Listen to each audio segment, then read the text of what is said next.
نہایت ہی غم و اندوہ کی تاریخ ہے۔ پورا عالم اسلام رنجیدہ اور غمزدہ ہے۔ ارشاد خداوندی ہو رہا ہے کہ بے شک جن لوگوں نے اللہ کو اور اللہ کے رسول کو تکلیف پہنچائی اور اذیت پہنچائی ہے، ان پر لعنت ہے خدا کی، دنیا میں بھی اور آخرت میں بھی۔ اور اگر عرض کروں گا آپ خدمت میں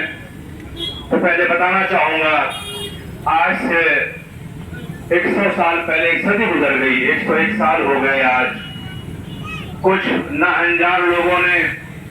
آل سعود نے، جن لوگوں نے یہ کوشش کی کہ رحمت للعالمین کو ان کی قبر میں سکون سے نہ رہنے دیا جائے، نبی رحمت کے اوپر جو ان کے آبا و اجداد نے اذیتیں پہنچائی تھی اس سلسلہ جاری رکھا جائے، اور تاریخ نے وہ ستم ڈھایا، وہ ظلم ڈھایا کہ 8 شوال یعنی عید کی 8ویں تاریخ تھی اور 1344 ہجری تھا کہ جب آل سعود اپنے بلڈوزر کے ساتھ اور سامان کے ساتھ اس قبرستان میں داخل ہو گئے، جو قبرستان دور پیغمبر سے بڑا محترم تھا، بڑا مقدس تھا۔ اصحاب کرام کی قبریں وہاں موجود تھیں، خاندان رسالت کے افراد کی قبریں وہاں موجود تھیں، مگر افسوس کا مقام یہ ہے کہ ان ظالموں نے جا کر کے ان قبروں کو منہدم کر دیا۔ میں بڑے اطمینان سے کہہ دیا،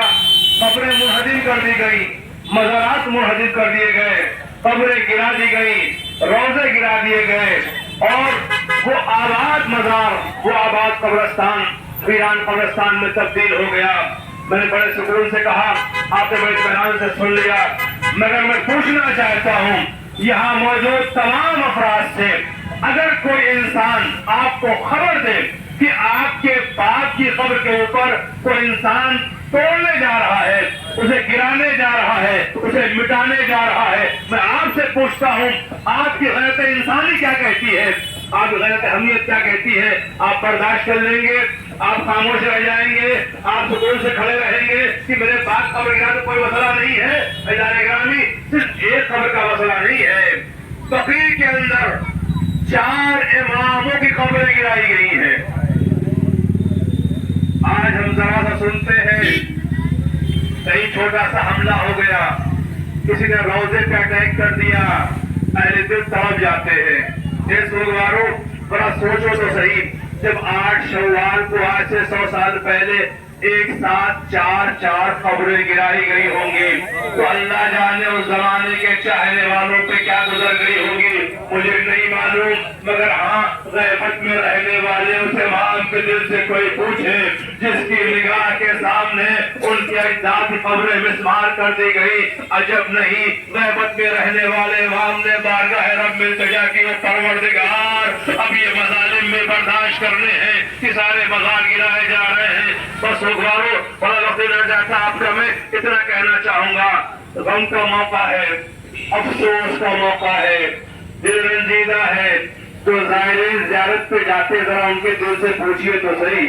جب زیارت کرنے پہنچتے ہیں تو اکثر میں نے زائرین سے سنا یہی ہے کہ اے مولانا جب ہم لوگ زیارت پہ جاتے ہیں، نجف پہنچتے ہیں دل خوش ہو جاتا ہے، مشہد جاتے ہیں دل باغ باغ ہو جاتا ہے، کربلا پہنچے ہاں کربلا غم کی جگہ ہے، اور روزوں کی آبادی دیکھ کر کے دل مطمئن ہو جاتا ہے۔ ہم جہاں گئے سامرہ پہنچے، کاظمین پہنچے، روزوں کی چمک دیکھ کر کے دل خوش ہوتا ہے، مگر ہاں جب جنت البقیع کی طرف ہمیں جانا ہوتا ہے تو نہ جانے کیوں دل تڑپتا ہے، وہ ویرانی دیکھ کر کے، وہ سناٹا دیکھ کر کے، وہ تاریکی دیکھ کر کے نہیں، اگر ہم محسوس کریں خدا کرے سب کو نصیب ہو آپ جائیں روضہ رسول کی زیارت کریں، نبی رحمت کے وہ ہرے گنبد کی زیارت کریں، تو ہرے گنبد کے پاس کھڑے ہوئیے گا نا تو ایک مرتبہ اس گنبد کی طرف دیکھیے گا اور نبی کریم سے پوچھیے گا یا رسول اللہ آپ کے روضے پر بہت روشنی ہے،